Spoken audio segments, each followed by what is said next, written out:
Hey Barflies, welcome back to another episode of Behind the Bar Liquor Reviews, Bodega Finds. Tonight we've got Steel Reserve 211, and you'll notice we got two special guests. Where? We got Ken from KVD Productions TV, Hey guys. and we got JP from Healthy Junk Food. Ken's coming down all the way from Canada, Ontario, Toronto, Canada. Yep.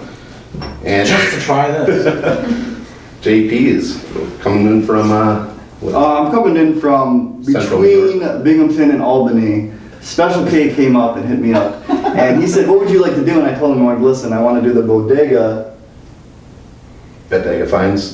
Finds because I grew up with Steel Reserve. We have a close bond, and I can't wait to review this. He And drinks it. actually, I can't wait for Ken to review this. Yes. Oh, you're in for a treat, my I man. am. Anything to cool down the wings we ate was good. And I just want to bring in one fun fact because people will like this.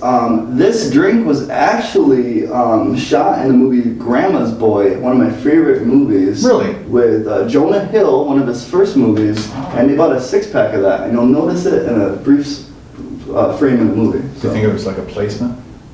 I don't know. Just to get they him. didn't place it good. Yeah, You have to look for it. It's a pretty low-end beer. too. It is. Oh, okay. It's one of the high-gravity malt liquors. It's $1.49 at the local 7-Eleven. $1.49. That's $1.49. That's $1.49 for all that. And I actually have a funny story. Can I tell it? Yeah. Funny story about Steel Reserve. I would buy this actually, I was a little bit more high class. I bought the bottle, not the can. But I was in a 7-Eleven and I was buying a few myself, and there was a homeless person in front of me in line, and he had chains sprawled out on the counter at the 7-Eleven, and all of a sudden he's like, oh, like freaked out. And he ran to the cooler and grabbed a third one because he had enough money to buy a third Steel He Reserve. was happy. But here I am in back of line holding the same beer. He was getting the same beer as me, and I just looked at myself and I looked at him and I'm like, Good thing you had change. so one of those low points in your life where you're like, Right. is this saying I give up? Well, let's see how this one goes. 8.1% alcohol. Yeah, that's pretty much why A couple people, of those, you'd be buzzing out pretty good. Yeah, and these actually, depending on where you live in the country, there's 6%, a 7.3%, an 8.1%, and an 8.9%.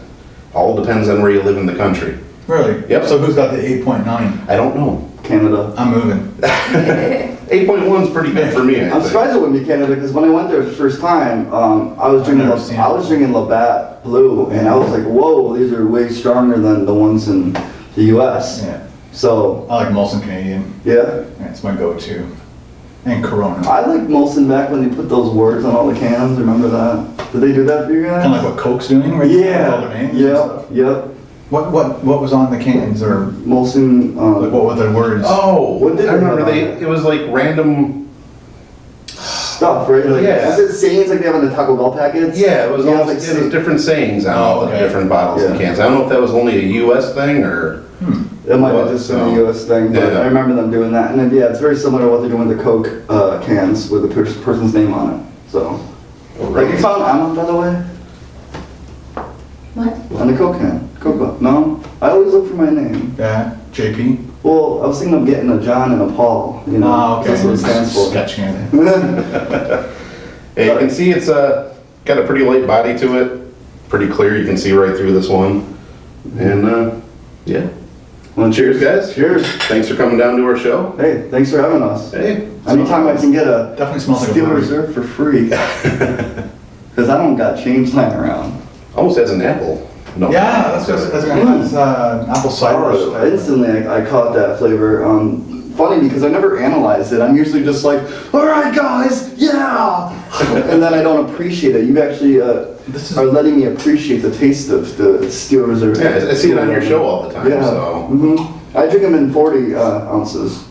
Did you have a plastic bottle on your shows of it? I saw that. I was, where the hell did you find a plastic bottle? And we got them in Rite Aid. $1.50 for 40 ounce. It's more than Wow. the 24 ounce. I thought that was a pretty good deal at the $1.49 for that. $1.50. This tastes like somebody gave me a Budweiser and somebody spilled some apple juice in it. Yeah, that's a good combination right there. Yeah, it's not as bad It as I thought it definitely was has more of gonna like an apple juicy type of taste to it now that I'm thinking about it, but.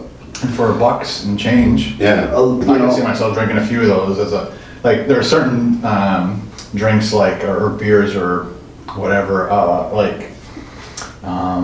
Guinness. Like I can have one Guinness, but that's it. Yeah, you'll be Like full. I love my food, I love my Guinness, but I only have one. Mhm. I can't go to a party and drink Guinness all night. No, never. It's not a light binge. I type could drink beer. this all night. That would be, This is that would be actually fine. malt liquor. Yep, high gravity malt liquor. Yep, high gravity malt liquor. What's high gravity mean? You know, that is one thing I don't know. I think what it means is one day during your whole process. You drink too much of these, you fall down. Yeah.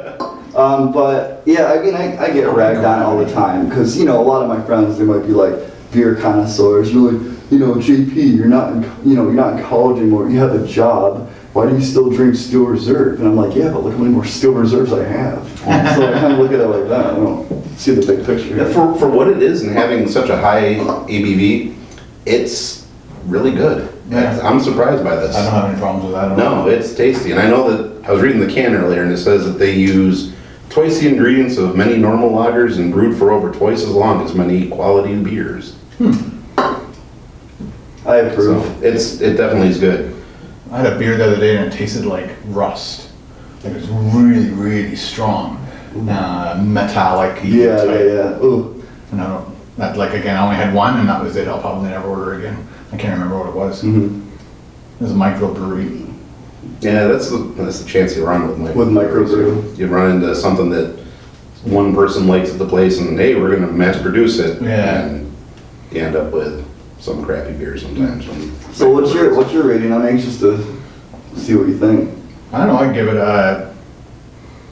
like a 6.5. Mm-hmm. It's up there. Like again, I would buy that if I was coming down to the States and I was gonna be hanging out with some people and we're going out partying or something, buy a bunch of those would be totally fine. The problem with the high percent alcohol Yeah. and you want to drink for a long period of time You won't is be able to. you won't be able to drink for a long time. You won't be able to. If I was going to drink Yeah. like all day at a pool party or whatever, I'd prefer like a light beer. This Just for that this purpose. is my opinion because I'm a raging alcoholic. This is the nightcap for me. If I've been drinking a lot of Bud Lights throughout the day or any light beer, you start to get a full stomach, and you know if you eat food, you kind of start to lose your buzz.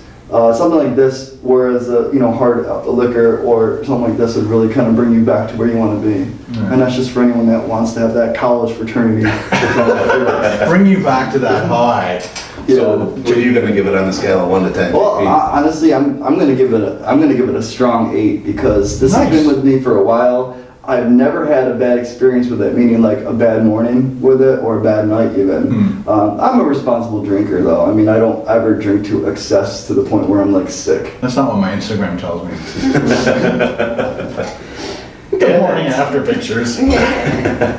It's a lot better than I thought it was gonna be. I haven't had one of these in probably 10 years. It's been a Oh long time. wow, okay, so it's So good to see your- it was surprisingly good. It was Awesome. from what I was expecting it to be. I'm gonna be right around where Kenny was, give it a 6. I'm gonna say Nice. one thing I want to add though is drinking it outside of the can is better. Just maybe psychologically or something. I really don't like Steel Reserve in the can, and I would give a lower rating if I had to drink it from the can. I like it from the bottle Gives it a or chance from to- the Or from the glass. glass, yeah. Yep. Interesting. Do they sell that in cans, bottles, and plastic? Or Yep. just cans and bottles? Cans, bottles, plastic. Okay, plastic would really suck at it. Plastic is actually what I've been drinking those 40s. Yeah, out of. really? That's what he's been And it's doing on the okay, show. as long as you drink it out of a glass? Yeah. No, I drink it right out of the plastic. The 40 ouncer? Yeah. He's drinking right out of his 40 on Right the out of the show. right out of the plastic. Nice! Yeah. Awesome, that's why he wears the headband, because he's got a constant hangover. Well, But thanks yeah, guys. no problem. That was Thanks awesome. everyone for tuning in. Make sure you check it out and check out their channels. I'll have the links to JP's channel and Ken's channel also. Thanks very much for watching. Thanks, Cheers, guys. everybody. Cheers. Cheers.